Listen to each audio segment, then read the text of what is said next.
Tayo Psalms 91 verse 3. Sabi po dito, surely he shall deliver thee from the snare of the fowler and from the noisome pestilence. So Diyos po ang magpala sa pagbabasa ng kanyang salita. Tayo po'y manalangin.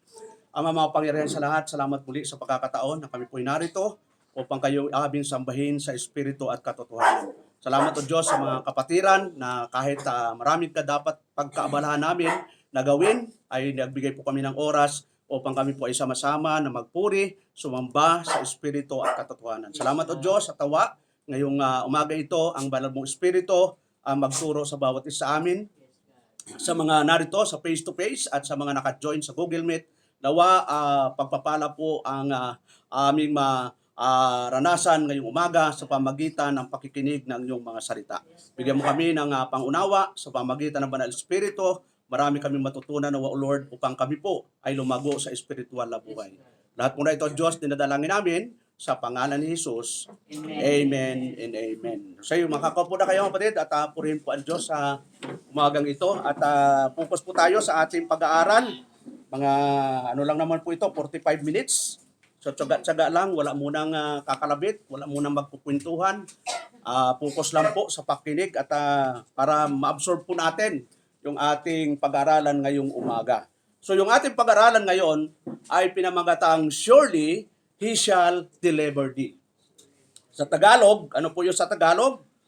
Yon, sapagkat kanyang ililigtas ka sa silo ng paninilo at sa mapamuksang salot. So siyempre, yung ating naranasan ngayon ng mga kalamidad, no? Kung titingnan natin ay sunod-sunod, no? Palakas ng palakas ang kalamidad. Dati, hindi naman ganun kalakas. Ibig sabihin, mga batid, kaya palakas ng palakas, pasama ng pasama na ang mga tao. Yun. Kaya yan po ang nagiging resulta. Dahil during the time ng Old Testament, ang pag-disiplina ng Diyos sa kabayang Israel ay resulta ng kanilang pagsuway. Yun. So dito po, focus po tayo doon sa encouragement ng psalmist. Sabi po doon sa Tagalog, sapagkat kanyang ililigtas ka. Sino pong tinutukoy na magliligtas? Siyempre, ang makapangyarihan sa lahat ng Diyos na may lalang ng langit at lupa. Wala na pong ibang magliligtas sa ating kapanahunan ngayon. Dahil lahat tayo ay kailangan ng tagapagligtas, ito man ay eternal o ito man ay temporal. Pag eternal salvation, wala na tayong problema doon. Lahat ng mga anak ng Diyos, 100% pupunta po sa eternal na lugar. Yon, wala na akong bawas yon. Ang sabi po ng Biblia, lahat po ng mga pinili ng Ama, isinulat na rin po ang pangalan sa aklat ng buhay. Yon, di ba? Hindi ka pa isinisilang, nakasulat na. Hindi isusulat ng Diyos pag ikaw ay masipag dumalo. Hindi po, nakasulat na. Tanda yan na narito ka dahil nakasulat na ang pangalan natin sa aklat ng buhay. Hindi dahil masipag ka, hindi dahil gwapo ka, kasi paggwapuhan, bagsak na tayo mga Pilipino dyan kasi mas gwapo ang mga European, di ba? Mapuputi, matatangkat, matatangos ang ilong. Sa atin, kaunti lang matangos ang ilong. Ako, wala talagang tangos. Wala ring height. Wala ring puti. So lahat, wala sa akin eh. Kaya yung bisita namin Amerikano, sabi sa akin, Brother Mel, you are a pure Filipino. Ako talagang pure Filipino. In height, in color, ano pa yon? In nose. So, walang katutuduta eh. Pero kayo, may lahi na po kayo eh. Sa inyo, may lahing Koreano, may lahing Japanese, may lahing, di ko alam kung anong mga lahi na ninyo, pero ako talaga pure Filipino. So hindi mahalaga ang lahi. Ang importante, isa ang lahing pinagmula natin kay Adan. Yon, isang lahi talaga natin. Si Adan iba lang ang magulang natin. Yon, nagka-divide lang yan ng dumami na ang tao.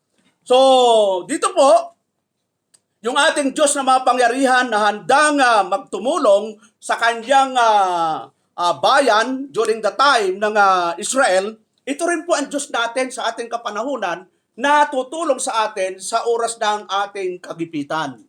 Yun, wala hong ibang tutulong sa atin mga kapatid. Nung pandemic, di ba, naranasan natin. Yun, pero buhay pa tayo. Yun, kasi nga, ang Diyos po hindi nagpabaya. Yun, ang bagyo ngayon ay anong pangalan po? Yon. A1. Yung iba A1, yung iba O1. Yung iba, pag umalis si Uwan, may maiiwan. Ano kaya maiiwan niya? So, tandaan po natin, walang bagyo na hindi po ang Diyos ang may gawa niyan. Wala hong bagyo na gawa ng tao. Yon, bagyong kayabangan, mayroon po ang tao, pero yung literal na bagyo, hindi makakagawa ang tao. Pero kayabangan, marami ang tao. Sobrang bagyo ang kayabangan. Di ba? So, may nakakita ba kayong taong sobrang yabang? Dahil, kaya-kaya ko yan. Yung ginagawa ni Pastor, pag ako ang tumayo dyan, wala yan, si Pastor. So, hindi ho tayo dapat nagyayabang. Wala naman tayo ako pwedeng ipagyabang kasi lahat po, talino man, buhay natin, galing po sa Diyos yan.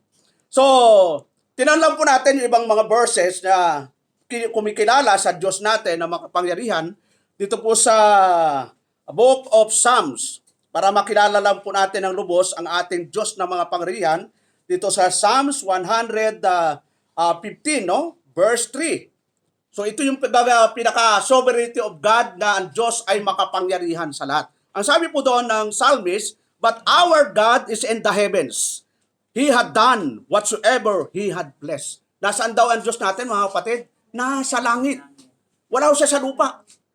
Sino ang nasa lupa? Tayo po. Pero nakatunghay po siya sa lupa.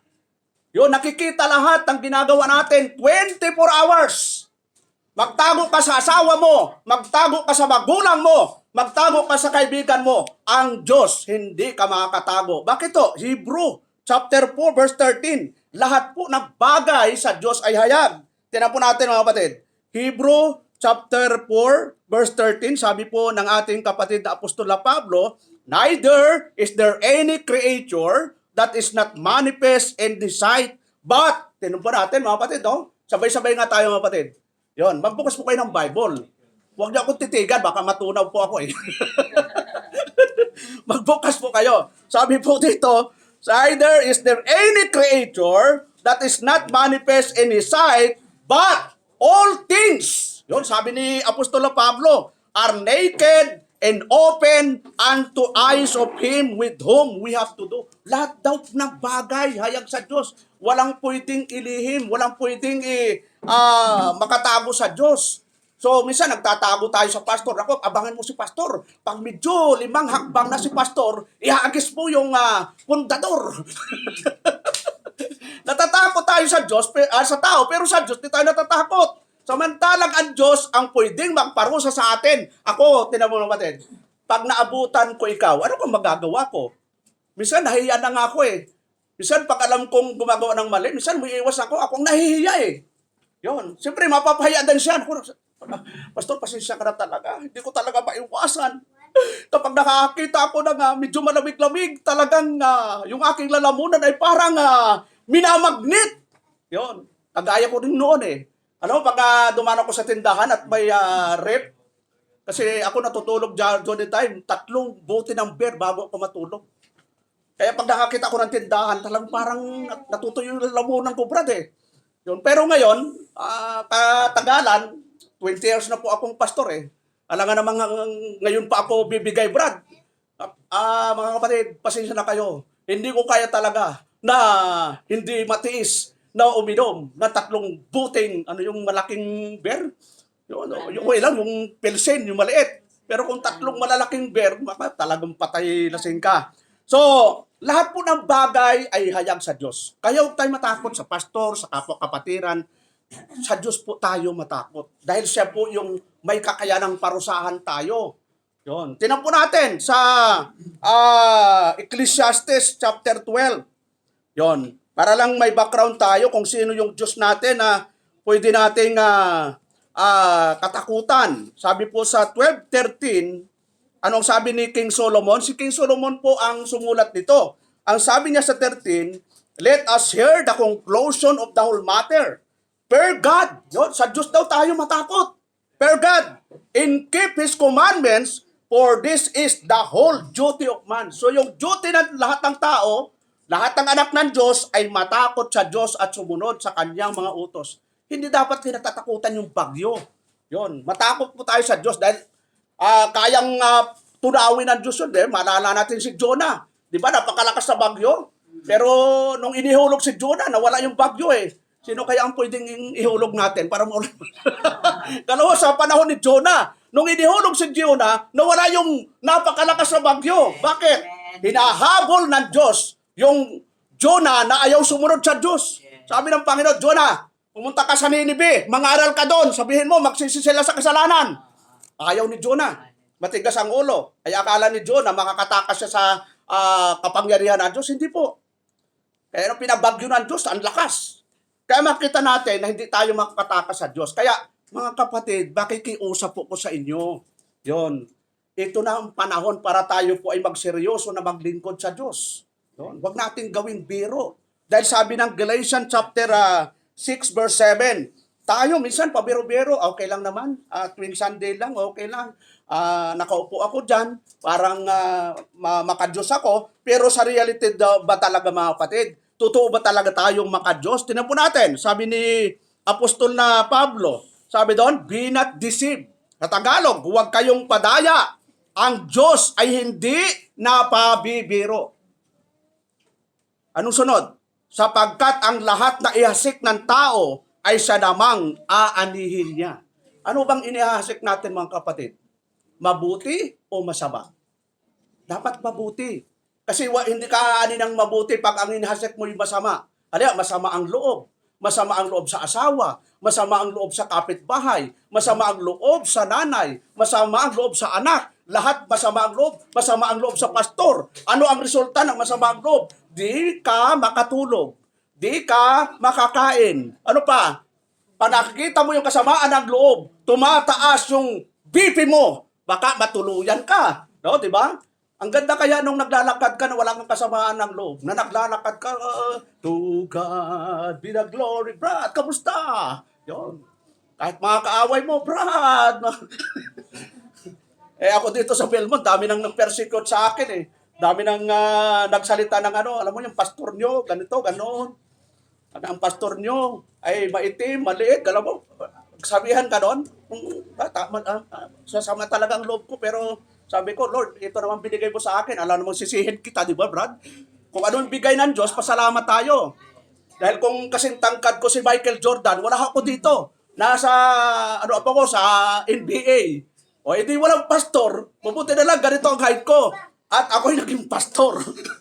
So, pasalamat tayo mga kapatid kung anong itsura natin, kung anong height natin, anong kulay natin, dahil yan ay itinakda ng Diyos. Kung anong bigay, ang sabi ng 1 Thessalonians 5:18, in all things, give thanks. Sa lahat ng bagay, magpasalamat. Huwag magrereklamo. Yon. Bakit yung kapitbahay ko mayaman? Bakit ako'y mahirap? Kung pareho kayong mayaman, ay sino nang magtatrabaho? Kung lahat ay presidente, di ba? Lahat ay nasa kaayusan. Pinangyayari ng Diyos ayon sa kanyang kagustuhan. So, tingnan po natin yung encouragement po ng ating pag-aralan ngayon. Dito po sa Psalms 91, verse 2, ito yung tinatawag na protection and refuge. Yun, ito yung protection ng Diyos sa bayang Israel during the time. Ang sabi po ng talata, he that dwelleth in the secret place of the Most High shall abide under the shadow of the Almighty. Siyang tumatahan sa lihim na dako ng kataas-taasan ay mananatili sa lilim ng makapangyarihan sa lahat. Nananatili. Saan daw nananatili? Sa lilim ng makapangyarihan sa lahat. Dapat tayong intact sa Panginoon. Dapat nandun tayo sa pag-una sa kalooban ng Diyos. Ano yung gusto ng Diyos? Huwag mong tatanungin, Lord, itong gusto ko. Gusto kong maging contractor. Kala mo yun. Ayan. Kaya naman, dami nang gustong mag-contractor. Bakit to? Alam mo, ang laki pala ng kita ng contractor eh. Pumunta kayo sa Pasig. Malapit lang ho sa palengke. Yung mansyon ni Diskaya. Yung gusto ko nga puntahan eh. Patukin, kayo ba si Diskaya? Kung po'y pastor at gusto kong mag-Bible study sa inyo, alam kung pagpapasukin ako, papasok talaga doon. Para lang maibalik yung mga kinangkab nila. Di ba? Pastor, hindi ko na ibabalik. Ilalabgip ko na lang sa'yo. Patay tayo doon, no? Ilalabgip ni Diskaya. 500 million. Di na. Kaya nga tayo Bible study para maituwid tapos magpapabayad ka, di ba? So dapat ang katotohanan, yun ang mga maisagawa. Sabi doon, siyang tumatahan sa lihim na dako ng kataas-tasan. Ito po yung tinutukoy dito, yung kalooban ng Diyos, yung kanyang pagpuprotekta sa atin. Siya lang ang pwedeng magprotekta sa atin, mga kapatid. Wala nang iba. Ang sabi doon sa verse 2, I will say of the Lord, He is my refuge and my fortress. My God, in Him will I trust. Aking sasabihin tungkol sa Panginoon, siya'y aking kanlungan. Ay di ba ngayon? Ano ang ginagawa ngayon? Ang bagyo ngayon ay nasa Catanduanes na. Yon, napakabilis po. Sabi doon, bukas ang umaga nasa West Philippines na. Eh gano'ng kabilis 'yon? Kanina nasa 175 per kilometers. Napakalakas po noon. Yung tapos yung talagang 195. Gano'ng kalakas yun, mga kapatid? At lalakas pa yon. So pero sabi po dito ng ating Panginoon, I will say of the Lord, He is my refuge. Siya yung ating pwedeng asahan sa mga ganitong mga kalamidad. Sabi doon, aking sasabihin tungkol sa Panginoon, siya'y aking kanlungan at aking katibayan. Ang Diyos ko na siyang aking tinitiwalaan. Yon. Ang Diyos po ang pwedeng tiwalaan natin, mga kapatid. Huwag tayo magtiwala sa kapwa-tao. Huwag tayo magtiwala sa pera. Diba? Yung nakaraang bagyong Tino. Yon. Doon kina Brad sa Cebu. Yon. Nakita ba niyo yung balita na yung mga kotse patong-patong dahil sa baha? Yun. Ang gaganda ng mga kotse. Kasi doon yung subdivision napakagaganda, pinasok po ng napakalaking baha. Kaya may isang nag-post doon, wala talagang forever. Yun. Kahit pag-ibig. Pastor, nahanap ko na ang forever. Hindi ho totoo yun. Wala hong forever dito sa mundo. Paano kung nawala yung asawa mo? Kinuha ni Lord. No po. Nawala na yung aking asawa. Isama mo na rin ako sa hukay. Marami yung nag-umiiyak, di ba? Pag namatay yung mga anak. Gustong sumama doon sa hukay eh. Pero pag payaan mo, hindi naman sasama eh. Yun, di ba? Anak, bakit kinuha ka ni Lord? Anong gusto mo? Ikaw ang kunin ni Lord? Iyak lang iyak ka eh. Yun. Ano pag gusto mong, alam mo pag habang hinihila, na gusto kong sumama sa'yo. So, bitawan mo. Para malaman ko talagang sasama. At totoo, no, hindi talaga sasama yon. Nagpupumiglas yun dahil may humahawak. Subok ko na yon. Dami kong karanasan sa kamag-anak, sa kaibigan. Iyak na iyak. Talagang may sipon, lahat na yata ng paawis. Sabi ko, bayaan mo, bitawan mo. Nung binitawan, umatras. Malalim eh. So natural po yung emosyon. Pero wag namang sa katapos-tapusan ay tatalon ka doon, sasama. Bayaan mong ang Diyos, pag dumating ang panahon mang ginawa ni Lord, wag mong yung sarili mo. So, Psalms 121 verse 3. Tinan po natin, mga kapatid. He will not suffer thy foot to be moved. He that keepeth thee will not slumber. Sa Tagalog, hindi niya titiisin ang paamoy makilos. Siyang nag-iingat sa iyo ay hindi iidlip. Ang Diyos po hindi natutulog, mga kapatid. Di tulad ng mga Diyos-Diyosa natin. Alam mo ba yung Diyos-Diyosa natin? Lahat naman tayo dito Yung ako dati may rebulto, mataas pa sa akin. Tingnan po natin yung mayroon tayong rebulto dati, kung ano ang sinasabi ng Bible. Sa Psalms 115 verse 4, sabi ng psalmist, ang Diyos natin ay hindi natutulog. Pero itong mga Diyos-Diyosa nila, ano ang sabi po dito, mga kapatid? Verse 4. Sabi doon, Tagalogin na lang natin. Ang kanilang mga Diyos-Diyosan ay pilak at ginto. Yari na mga kamay ng mga tao. Sila ay may mga bibig, ngunit sila ay hindi nakapagsasalita. Mga matay mayroon sila, ngunit hindi sila nakakakita. Verse 6, sila ay may mga tainga. May tainga ba ang rebulto? May tainga, brad, di ba? Parang katulad din natin. Pero anong sabi? Ngunit hindi sila nakakarinig. Mga ilong ay mayroon sila, ngunit hindi sila nakakaamoy.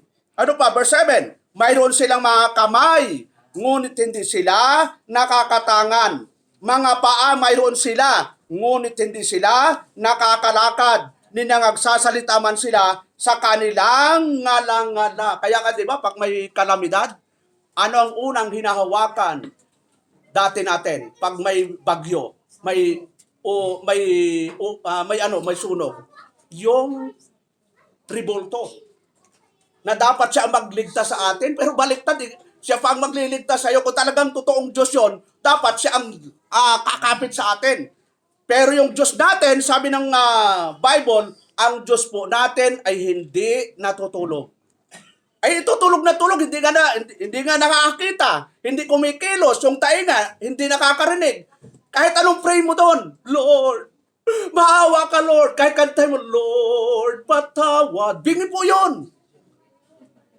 Di ba, sikat na sikat yung kantang, Lord, patawad. Talagang ang taas eh. Bisan ugat-ugat pa eh. Pero kahit anong taas ng boses mo, dahil nga, sabi doon, bingi, pipi, bulag, hindi ho maririnig, hindi ho talaga, wala hong function. Pero yung Diyos natin sa langit, ano ang sabi po doon sa Jeremiah 33:3? Yon. Dapat alam nyo ito mga kapatid, dapat memory verse nyo ito. Amen. Jeremiah 33:3. Ang sabi po ng ating kapatid na Jeremiah sa verse 3, sabi doon, call unto me and I will answer thee and show thee great and mighty things which thou knowest not. Sa Tagalog, tumawag ka sa akin. Sina-challenge ka tayo ng Diyos mga kapatid. Yes. Amen. Tayo ba'y palaging tumatawag sa Diyos mga kapatid? Amen. Kailan po? Lord, ang dami kong utang. kapag emergency lang na tumatawag eh. Di ba? Lalo na pag may malakas sa bagyo, Diyos ko po, Santa Maria, Santa Clara, ano pang mga bayan sa Bulacan? Santa Maria, ano pang, yung bayan ni Elder Melvin yun eh. Ano pang bayan na mga santa? Santo Niño, Santa Barbara, Santa Clara, ano pang mga bayan na may santo? Santa? San Jose. Yun, lahat na. Nung nawala na, Lord, wala na akong matawag, ikaw na lang. Sa Diyos din pala ang dulo eh. Ang sabi ng Panginoon, tumawag kayo sa akin. Sa Diyos tayo tatawag, hindi sa kung sino-sino. Sabi doon, tumawag kayo sa akin, sabi ng Panginoon, at tutugunin ko kayo. Eh kaya hindi tayo tinutugon kung saan tayo tumatawag eh. Baka tumatawag tayo kung kani-kanino, kaya ang Diyos, alam nyo isang dahilan kung bakit hindi tayo sinasagot ng Diyos, ito po ang dahilan. Tingnan po natin. Dito po sa Isaiah, chapter 59, verse 1 and 2. Di ba? Gustong-gusto nating sagutin ng Diyos. Pero bakit walang sagot? Ito po ang dahilan. Sabi ng Isaiah, chapter 59, verse 1 and 2, sabi doon, behold, the Lord's hand is not shortened that it cannot save, neither his ear heavy, that it cannot hear.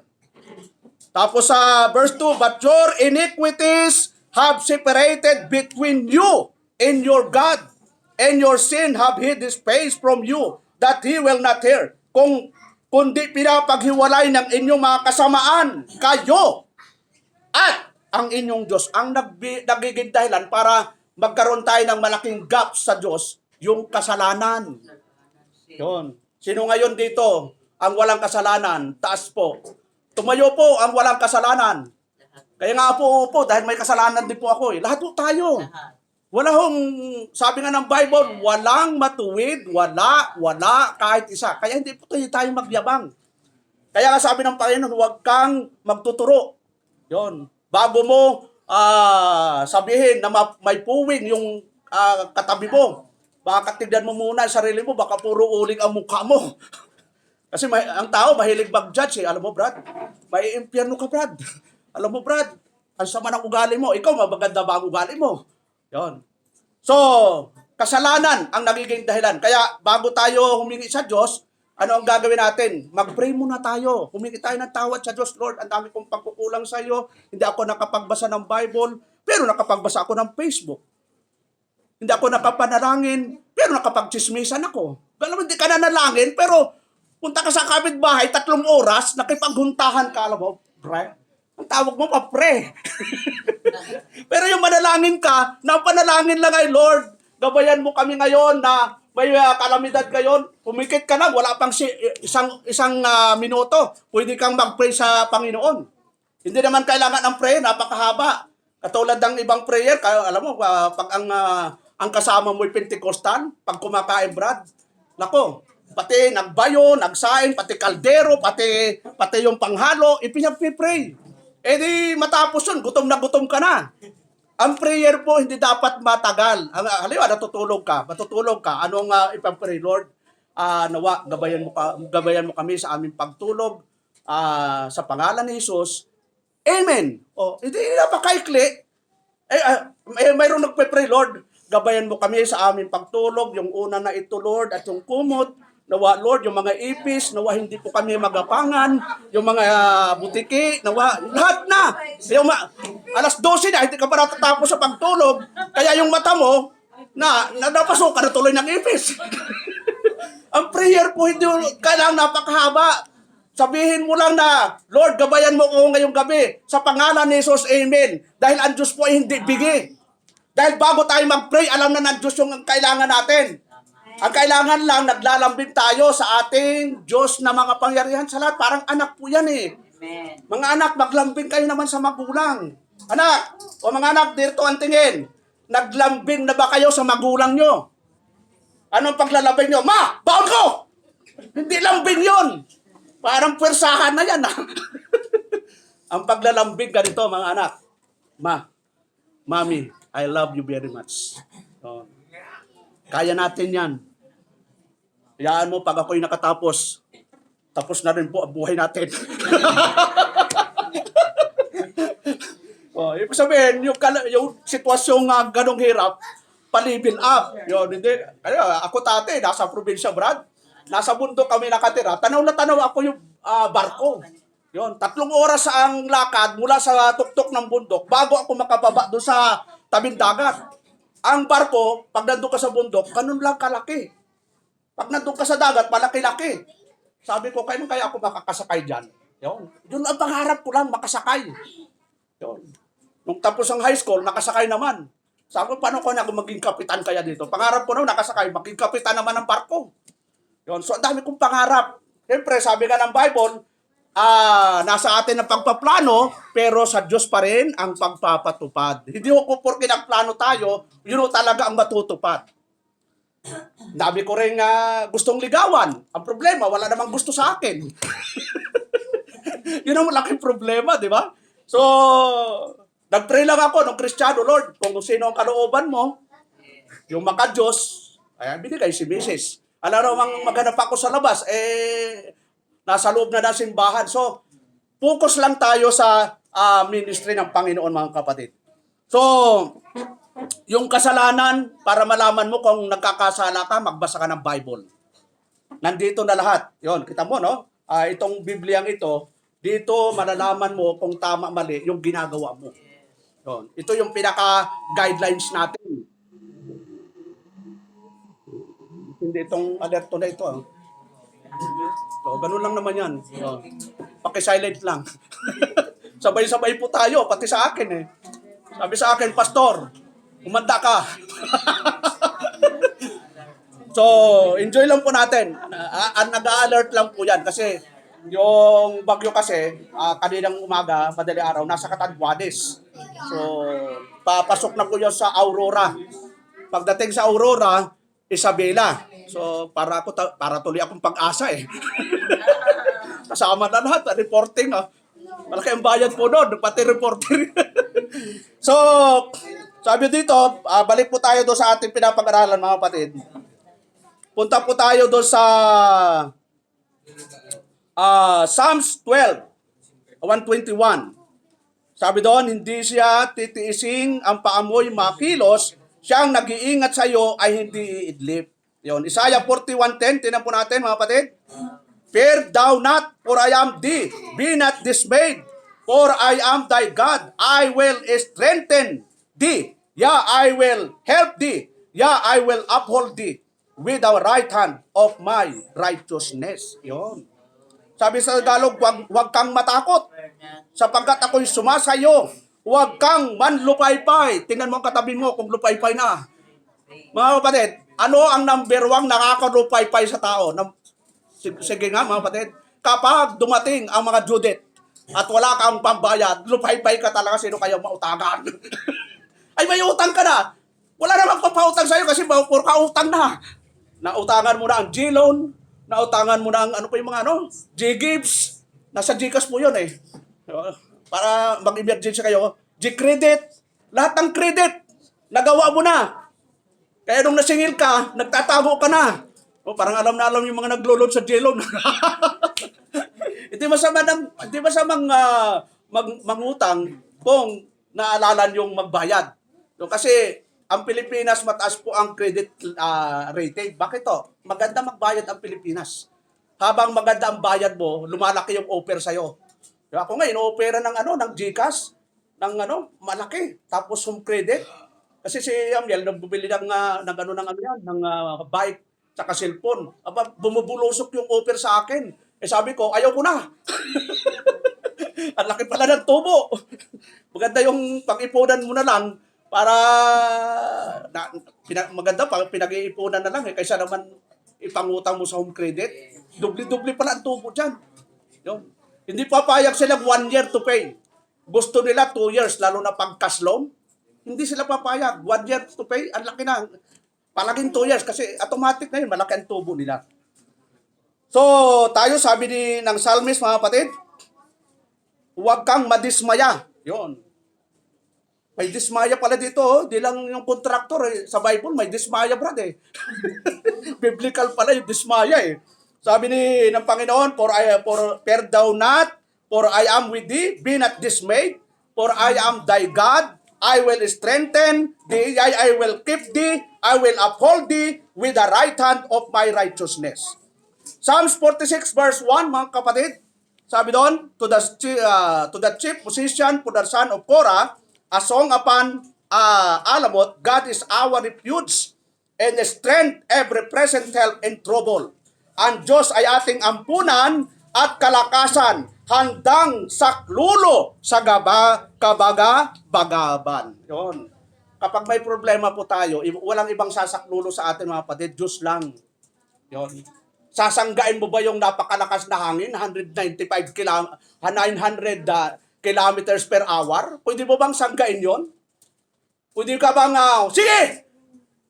Kayang-kaya ko yan, kahit 195 kilometers per hour. Uminom ako ng, yung pampalakas, Brad? Yung mga nag-driver, umiinom eh. Yung Cobra!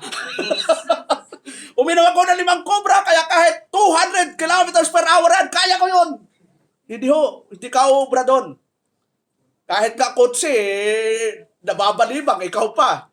So, hindi natin kaya ang gawa ng Diyos, mga kapatid. Siya lang talaga ang pwedeng mag-iingat sa atin. Kaya yung tiwala, yung ating pananatili sa Diyos lang po talaga. Kaya yung mga nagbabiyahe, mga kapatid, bago tayo umalis sa bahay, dapat nagpipray tayo, Lord, gabayan mo po ako sa aking paglalakbay. So, kasi hindi natin alam yung pagbabiyahe natin, di ba? Yung mga nagmumotor, nagkukotse, hindi natin alam yung aksidente sa kalsada eh. So, punta po tayo sa encouragement. Sabi doon sa Psalms 23 verse 4. Yon, ito po yung encouragement niya, no? Though I walk through the valley of the shadow of death, I will fear no evil, for thou art with me, thy rod and thy staff, they comfort me. O bagamat ako'y lumalakad sa libis ng lilim ng kamatayan, wala akong katatakutang kasamaan. Sapagkat ikaw ay sumasa akin, ang iyong pamalo at ang iyong tungkod ay nagsisielaw sa akin. Ito po yung Panginoon. He is the great shepherd, mga kapatid. Kaya nga may tungkod. Ano ay yung trabaho ng tungkod? Para kung maligaw ka, susungkitin ka. Anak, huwag dyan, mahuhulog ka dyan. Yan. Pangtuwid yun, pandisiplina.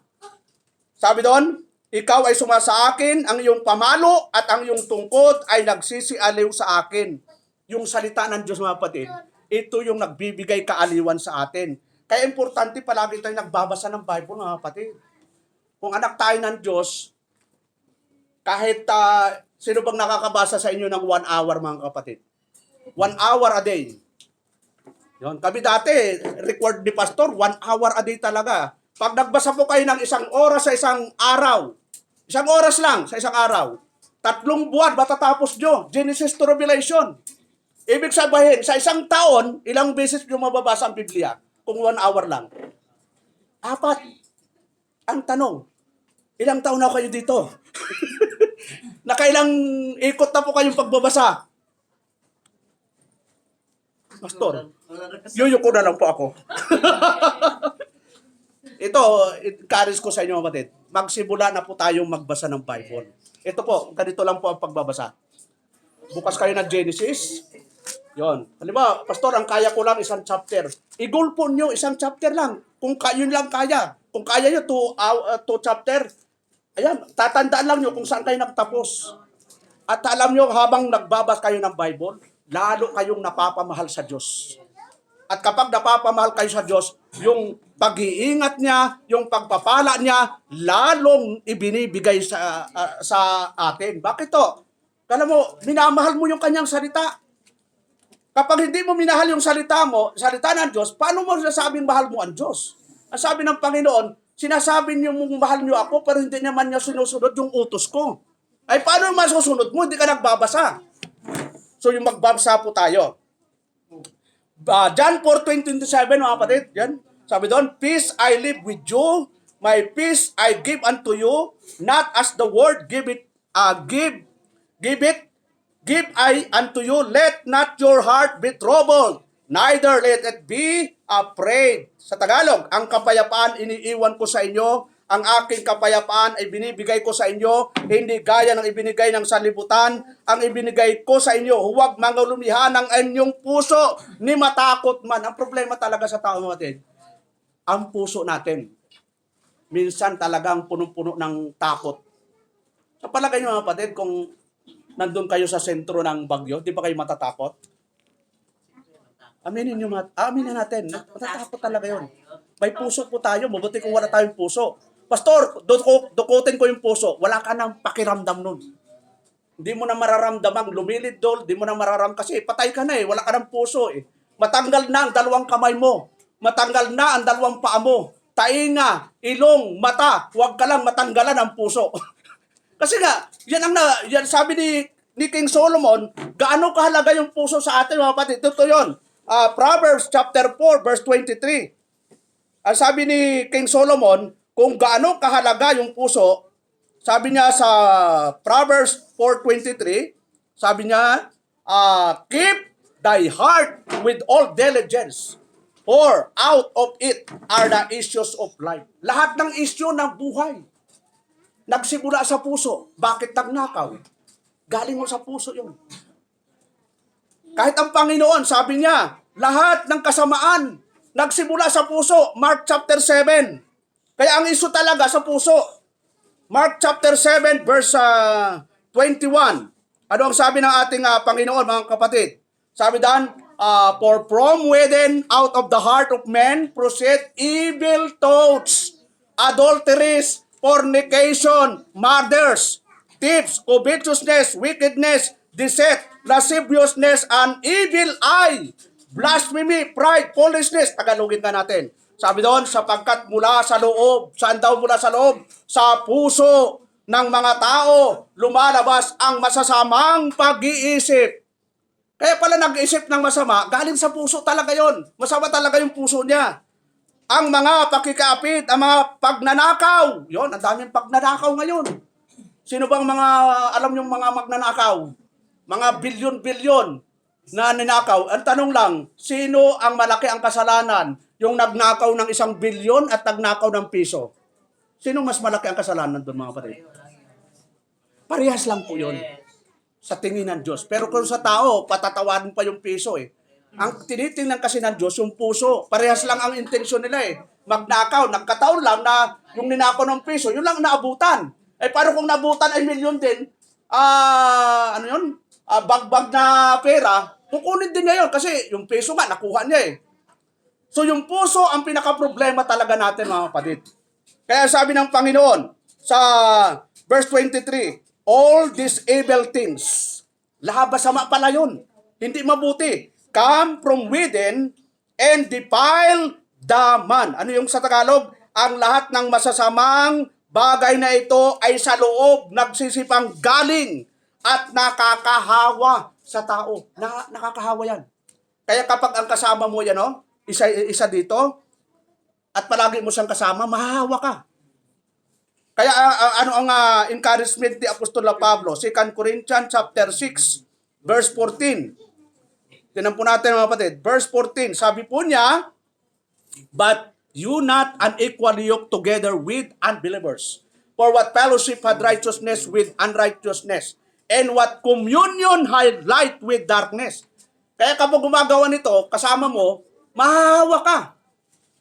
Eh di, dito na lang po tayo, palagi mag-fellowship. Pastor, pwede ka bang maging kaibigan? Oo. Yun. Pag ako ang kasama mo, mga 1 taon, pastor ka na. Kasi palagi mo akong kasama, alam nga namang palagi mo akong kasama, naging adik ka. Okay lang kung naging adik ka, saan ka adik? Sa pagbabasa ng Bible, pananalangin, pag-fellowship. Kasi ang daming klaseng adik Diba? Dito sa atin. Diyan lang sa Bangga. Aba, paggabi talaga nag-aabutan. Pag nakita ko, si pastor. Para tuloy akong pulis Tapos bababa sa baba, pumunta din ako, takbo to sila doon. Wala na akong baril. So, parang kinatatakot rin si pastor ng mga... Kasi nag-aabutan po dyan lumabas po ako. Yan. Takbo sila doon. Kasi parang, okay po sa yung kasamaan ng tao, pasama ng pasama. So, ano po yun? Tingnan po natin, last point po natin bago tayo magtapos. Sabi po dito sa